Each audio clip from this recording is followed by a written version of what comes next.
agenda this evening is new business, and it's a discussion, work session we're calling it regarding the proposed increase in the insurance premium fee and its impact on the 2020 to 2021 county budget preparation. And as you all know, the last meeting had put this on the table, and I think probably unanimous everybody wanted to have a special meeting and talk about our budget and this proposed increase. So that's why we're here tonight. I do not have a public comment section. This is really just a working session for this report. I think there's probably a lot of you would like to speak up, but it's not my intention to keep you from speaking. You all have free access to any single one of us at any time, you know that. Judge, I think there's several people here that thought they would get to speak and they have to leave before it's over, so yeah. I think it's proper to let people have their 3 minutes to make a comment. That's what the court wants, that's what we'll do. They came out for this, they got a right to stand as well as we do. All right. You want to do that at the beginning of the meeting or end of the meeting? Well, I think some of the people, I've already heard the comment that they might have to leave before it's over. Oh, okay. So I would say let's just go ahead and do it. Okay. You know, All right. be accommodating as we can. Who wants to speak for this evening? I will. Scott? My name is Scott Travis. I live at 1420 Mike's Rouse Road over in the western part of Spencer County. And I'm really proud to be a Spencer County, and I'm proud of the job you all have done since you took office. It's nice to read the John's paper, and y'all getting business done. Y'all are in business to get business done, and that's good. And I appreciate that. Hats off to you. And I like the direction the county's going. To me, it's going in a better direction. But I do have a concern, which is why I'm here tonight, about the insurance premium tax jumping potentially to 7% from 3%. I farm for a living, and what I pay in premiums, my tax burden would be about $1,500. I have to actually be a little more than that, but I called and asked how much I paid on property, umbrella, and autos. So it'd be about $1,500 tax. And I have no way to pass that on to anybody. As a farmer, I can't pass it on. Every farmer in the community will have the same burden. Every farmer in the county, again, will have the same burden. We can't pass it on. If you didn't notice, we had a wet spring and a drought this year. The crops did not produce very good. I trust that we'll all get by. The good Lord blesses us every day. We should probably be able to get by, I hope, but it's pretty lean. And the one thing to worry about on the insurance premium tax is it affects everybody, not just farmers. And what some people may do is they may go and lower their coverages to save what this tax might cost. So then you have people that could potentially be underinsured. They may raise the deductibles on their autos. They may raise their deductibles on their property. So then when they are hit with a disaster, then they have to more out of their pocket. And it'll just be a very bad expense to hit folks when their luck is bad, as you all understand. So, but anyway, I would hope that, wasn't me, thank goodness. But I would hope that, you know, I know we need services in the community, and again, y'all have done a great job mowing the roads, paving them, taking care of business on the roads. It's the best it's ever been. But please don't overburden the people of the community with this excessive insurance tax. Thank you. Okay. Anybody else want to speak before the board? I'd like to.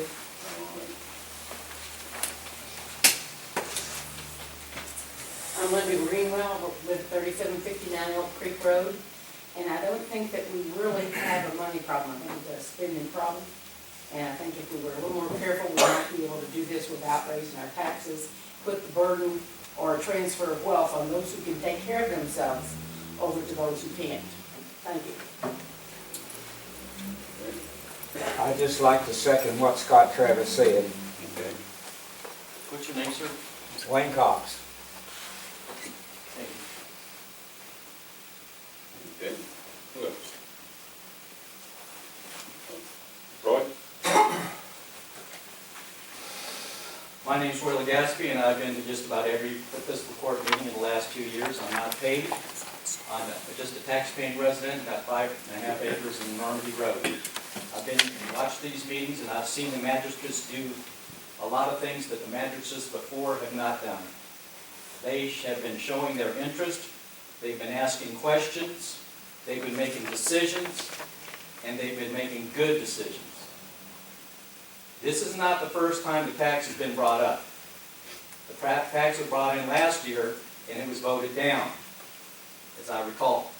Or I don't even think they had a vote. I don't even think they had a vote. Then the next thing that happened was the other tax that came up, the 911. And that one wasn't addressed, although we are taking money out of the general fund for the 911, just to pay the bills, and we should be. No tax increase, just pay the bills as they come up. And that's what we're doing with the 911. And that, we didn't raise the tax on that yet, but I guarantee you it's going to come back again. The history of this court, the last 2 years that I've been here, is that they keep bringing up the taxes every so often. It'll be on the agenda. This insurance tax was here last year, and it was voted down. So this isn't new. It's a history of this court to be doing over and over. But you magistrates have been voting it down and challenging the court to pay within their means and to buy the ambulance when we need the ambulance. Buy the police cars when we need the police cars. But don't overspend. Y'all have been doing a great job of that. But there's a push every so many months to raise the taxes. And you all have to address it again. If I'm not mistaken, in this year, there's 3 times a tax has been brought up or a fee. And I challenge you to do what you've been doing. Ask questions, look at the budget.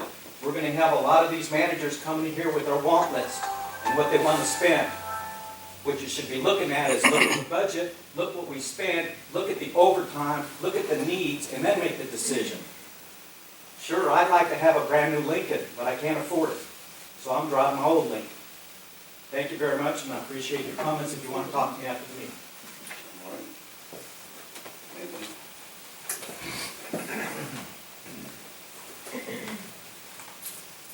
Judge and Magistrate Anthony Travis, Taylorville, Kentucky, 1489 Delta Road. I come before you, I know a lot of times statements made, you haven't been here, I've been here.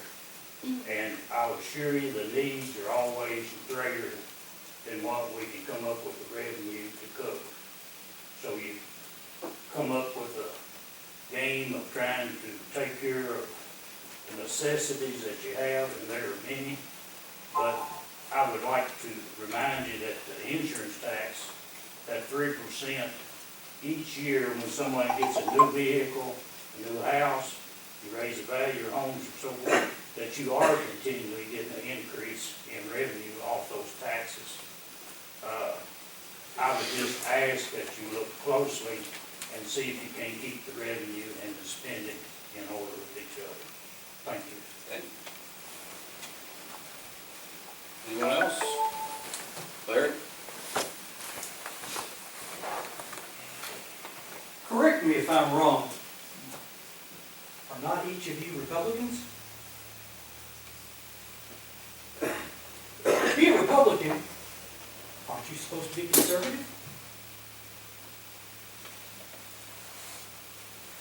Why is it that as civilians, we have to live within our means?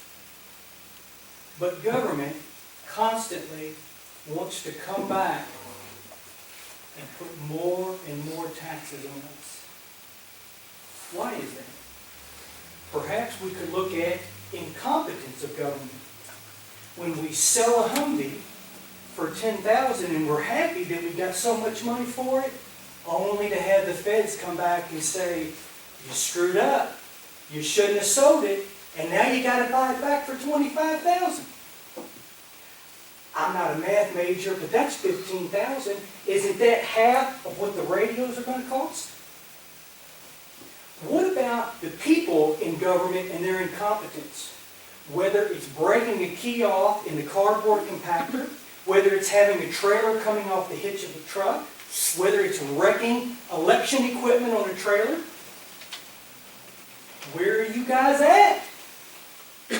What about spending $100,000 on a lot, and then you don't even get to park in it? Can somebody educate me on that. If you want to save money, why don't you get rid of the recycling center? You want to, but sell those trucks. It's been in the red the whole time. Don't come and tell me that you want my money that I go out and bust my ass for every day because of your incompetence or your unwillingness to get involved in the problems of government and take a stand and hold the people accountable, to include the judge. When you tell him to go and send those radios back and he doesn't, you guys got some balls or what? Tell your attorney to take him over to circuit court. That's all I've ever asked of this court, is to be accountable. You are entitled to your opinions and what you think is right and wrong, but it's with your money, not mine. Anyone else? Bill? Like most of you know me, so I didn't tell you, everybody knows that. What's your name? Yeah, what's it? You don't know me? That last name. Yeah, don't need to start with You only got 3 minutes. Oh, man, come on. I gotta ask one question. I saw on your Facebook, John, that this could constitute a first reading. This meeting? No, this, Okay. we are not gonna take any action This on is not first meeting, this. first hearing? No. All right, so we got that all down, so everybody knows that for the record. So if you do move forward with the insurance tax and discussions, and there will be first public hearings, and then further votes. Right. That can certainly be solved possibly. No. You know, guys, I sit at the table too. It was one of the best times of my life. Enjoyed it. We had some good times, a few tough times. You know, we looked at the tax once. You're right, Scott. I got a plaque for that. Don't get me started. But we worked through that. I mean, our back was against the wall. It was tough. Didn't have the money. There was no taxes on it, period. And we dug down, dug deep, and we fought hard, and we were blessed by some good times and some good economy and good friends in Frankfurt that helped us. Economy changed, things got a little tougher. The biggest business we had in the county was housing, and the housing fell apart. So did the tax base. John, you were there. You know, we went through a whole fiasco with that. Occupational tax, insurance tax, and other things. Then I'm brought to mind that the tax was put on. But then the tax was decreased. It was decreased after we left. And, you know, I thought about that. But when we left there was almost $2 million in new revenue and $1 million surplus, lingering everything down to the toilet paper was paid for. Yeah, John, I saw the numbers. There was no. Let me talk, you can do Go toilet ahead. paper, thank you. I'll just disagree with But there was a lot of money that was there, and I know you came in, John, we discussed it, you're $500,000 in the hole. How are we gonna do that? You know, I understand that. And my point here tonight is not where we are or anything, I'm just saying that, you know, the thought came to mind about Mike Miller. You know Mike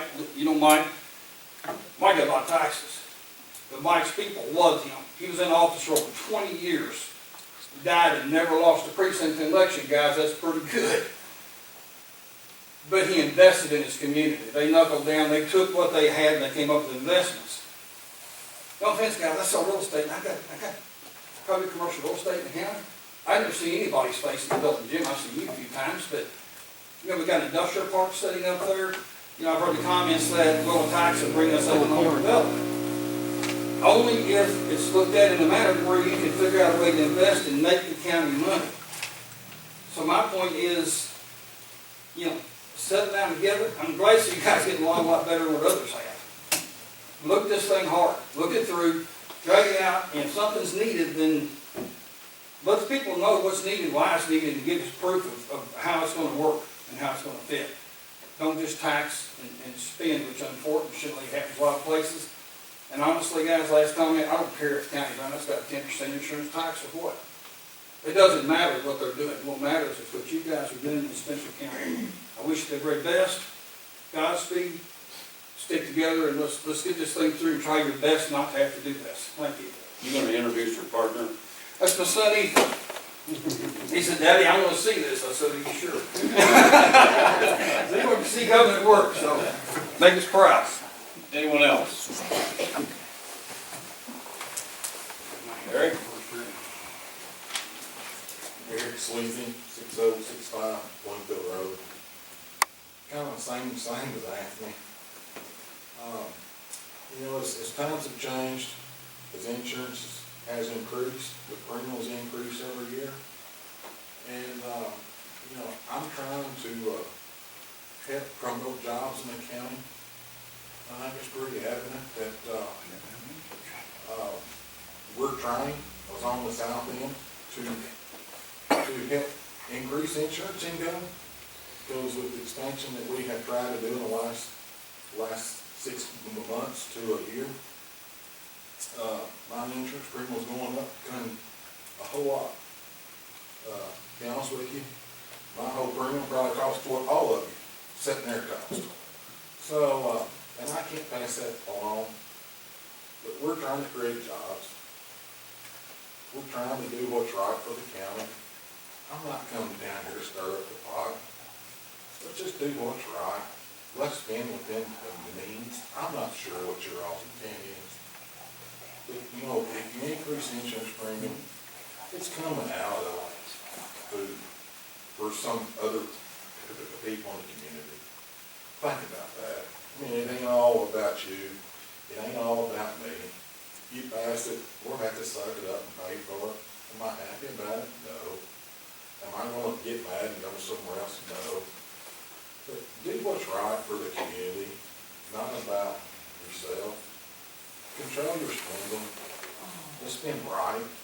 That's what I do in the companies that I own. Trust me, I'm trying to help the community at the south end.